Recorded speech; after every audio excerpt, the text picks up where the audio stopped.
Hey all, welcome to Parker's Reefs. On today's episode, we're going to do a little loan review, and I say loan review because this is actually my mate James's skimmer.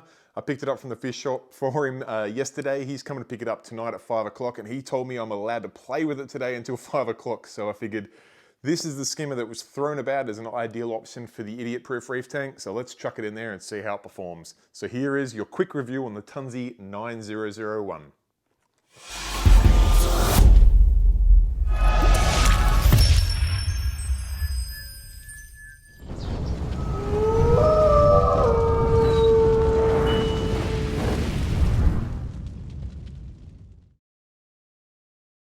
Alright, so yes, as mentioned, we're going to rip this Tunze 9001 skimmer out and get it into the idiot-proof reef tank. I'm not going to do a huge, thorough, in-depth review on it because I literally have about 6 hours till it gets picked up. So we're going to do a quick unboxing. I'm going to put it in the idiot-proof reef tank. We're going to let it run for a few hours, see what it pulls out, and we'll go from there.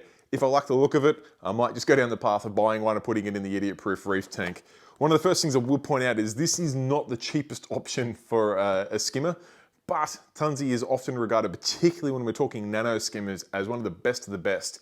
The power consumption of this unit is next to nothing. It draws 2.5 watts, which is an absolute breath of wind on your on the neck when you're talking power consumption. It's almost impossible to measure, it's that low.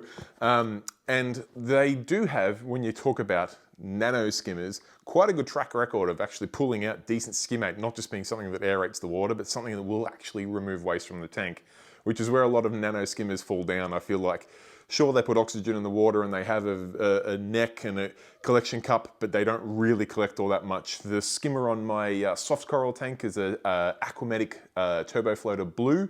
And whilst it does a great job of putting oxygen in the water, it really doesn't remove all that much skimmate. So I'm keen to see how this one operates. I figured let's rip into the unboxing and get it set up in that tank. All right, here we are, the Tunze Combline Skimmer 9001. As you can see, this unit was 250 bucks. So as I touched on, not the cheapest option out there, but highly considered one of the best. All right, first thing I see here is the cool little brush that Tunze tend to include with their skimmers. Nice little addition, but really goes a long way to keeping the unit serviced well. We've got a little bit of foam, not sure what that's for yet. Looks like some sort of piping. We get a caution about the magnets. We get a little quality certificate saying that this has been checked by number 27. We get manuals in various languages. Looks like we've got two. The different language options, cool.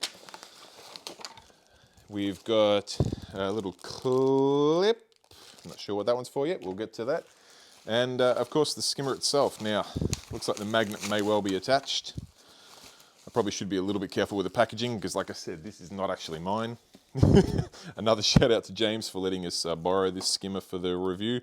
I'll do my best to look after it, James. I'll even keep this cling wrap so we can get it back in the box nice and dry and ready to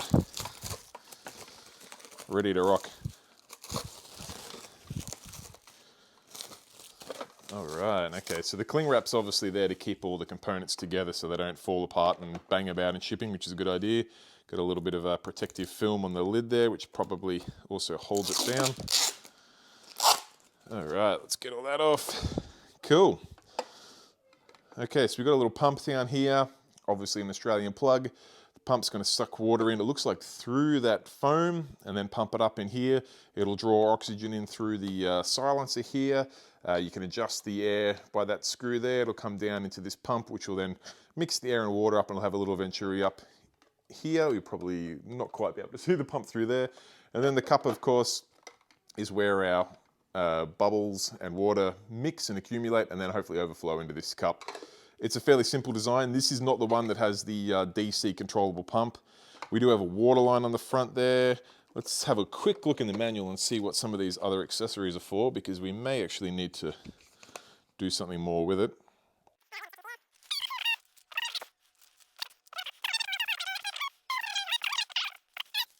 It can hold glass up to 12 millimeters. Which we're going to be well and truly under that in the idiot-proof reef tank. So it's quite a strong magnet for a small skimmer.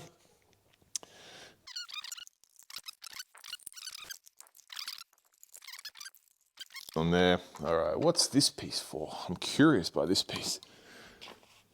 Okay, so you get the option of fitting this piece on, which will actually suck the water from the surface of the tank, draw it down into the skimmer. So if you did not have a back section, you can mount this skimmer inside the display tank, fit up this unit here onto the intake of the pump, which will sit in there. And what that'll do is it'll actually suck the water from the surface, taking all that oily film off, which is quite a nice little addition. Okay, that's what that accessory does. It allows you to sit the skimmer further away from the magnet, which will then give you a bit of clearance if you've got like a Euro brakes or something going around your tank. Therefore, we don't actually need any of those items. We only need the skimmer in its current configuration and the magnet. Let's go set this bad boy up on the idiot-proof reef tank. All right, so into the fish room and on the idiot-proof reef tank, otherwise known as a Waterbox Cube 20, you can see I'm fitting this pump up, or I should say the skimmer, into the middle section. Now, to do that, I did have to move the mounting bracket of the Kessel to the side just a little bit, but it fits in really nice, quite snugly. The magnet does go on one side of the brace and the body goes into the middle section, so it's quite a nice little neat fitting. And you can see that I've just powered it on, and without making any adjustments whatsoever, we've already got some foam, some bubbles forming, and I guess you could say a little bit of skimmate forming. So I'm just going to have a little tweak of that air intake just to see whether we can raise or lower it a bit. I might even try and get that body a bit lower. Yep, we're going to just push it down, see if we can get it right at its water level. I'm surprised at how low the skimmer actually sits. In fact, you can almost barely see it in the back chamber, which is really nice because you want this tank to look like a piece of furniture, not look like a science experiment. So I hesitate to say, but I feel like this skimmer at this point is the perfect addition for the idiot-proof reef tank. I'll get the camera just so we can have a bit of a closer look. Now, this skimmer at this point in time has been running for about 40 seconds. Right, so the bubbles are still a little bit big, but you can see that it's already starting to create a little bit of foam, which is great. And it fits very nice and snugly in there. I have moved you can see the skimmer chamber across, the light bracket across so the skimmer will fit in. And I have also moved, there's where the magnet is. And I have moved our media, which was hanging off the screws for that light hanger. And I've moved that across into the final chamber where the return pump is. But everything's still fitting in nice and easily. This skimmer is very, very small. You'd barely even see that we've added a skimmer to this tank, which is really cool. That's going to work really well. I didn't want some big, god ugly thing hanging off the back there, and you can see all the skimmate. Well, something fairly slimline that'll just do the job. And so far, so good. That looks a very tidy little unit. So the next question is, does it perform? I should also point out that being at 2.5 watts, this thing makes no noise whatsoever. You cannot hear it over any of the equipment in this room. Granted, the fish room is not the most quiet of places, but it is dead silent, which is very handy. I'll say that there's another pump over there, makes a heap of noise, but it is super, super quiet in here. I didn't even look to see where the air restriction was adjusted. That's just where it was out of the box. Looks pretty good to me. We'll let that run a bit. I could fine tune it, but like I said, I've only got a few hours till I've got to give the skimmer back. So for now, I'm just going to let it sit there and do its thing. We'll see how she goes and decide whether we want to keep this skimmer on the idiot-proof reef tank. While we're here, I'll just give you, I probably should clean the glass. We've got a little bit of micro bubble coming through, but I have literally just turned the skimmer on, I guess. We've obviously got this beautiful frosted rose bubble tip doing its thing. I took some hammerheads out of my main display. We've still got the leather frags there. This Rhodactis had peeled off and was floating away in my main tank, so I chucked it in here to see how it goes. Got some Dallas frags over there that are, like I said, are kind of just the canary down the mine. I've got these beautiful Duncans here, which I have just sat there for now. I haven't glued them down. And I've also got another SPS up there. It's what in Australia we're calling fake Nada, because it looks a bit like Echinata, but it's not. See how these all go. We'll also see whether these bubbles calm down. I think they will. It's just because I disrupted that back section so much. We'll see how it goes. I should also point out that I did move our, not that one. I moved our necklace of biomedia over into this chamber, just to give us a bit more room for the skimmer. It is a tight fit, but it does fit. And I'll just hang that on the adjustment for the ATO so I can easily grab it and pull it back out. I'm just going to sit that skimmer silencer down there, just keep the slimline look of the tank, and happy days.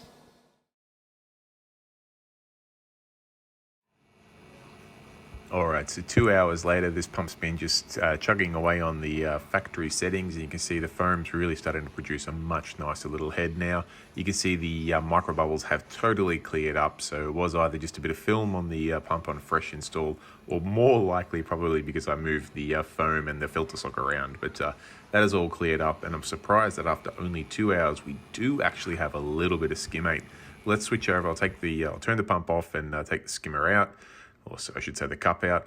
You can see it's only been 2 hours on a very light bio-lead tank, but we've got some nice, it's fairly wet skimmate, I will admit, but we've got some nice tea-coloured liquid in there already. So I think once you dry that skimmate up a little bit, reduce the water height, and let that run for a week, we'd have a heap of really nice dark skimmate.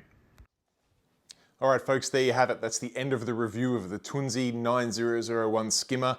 I had to give it back. I only had a couple of hours of runtime, but the question remains, do you think I should add this to the idiot-proof reef tank? I must admit, I'm pretty impressed. Normally when you come across a really small nano skimmer, they don't actually produce a lot of skimmate. And whilst I did have this thing skimming very, very wet so I could get a result in a couple of hours, I can only imagine how nice and dark and gross that skimmate would be if it was a little bit of a drier skim and I let it run for a couple of days or even a week. So I guess I'll put it out there to you guys. Do you think this is the skimmer? Do you think there's another skimmer for the tank, or should I run skimmer free? I'm open to what you guys think, but another one final shout out to James for letting me open up and get his brand new skimmer wet. That's something that I can never give back, so I really appreciate that, James. If you have any questions at all about the skimmer or about the channel, feel free to prop it in the comment section down below. And as always, if you've enjoyed the video, give it a thumbs up, and please consider subscribing. It really helps me with this YouTube venture. Till next time, guys, keep reefing, stay safe, and I'll catch you next time. Bye.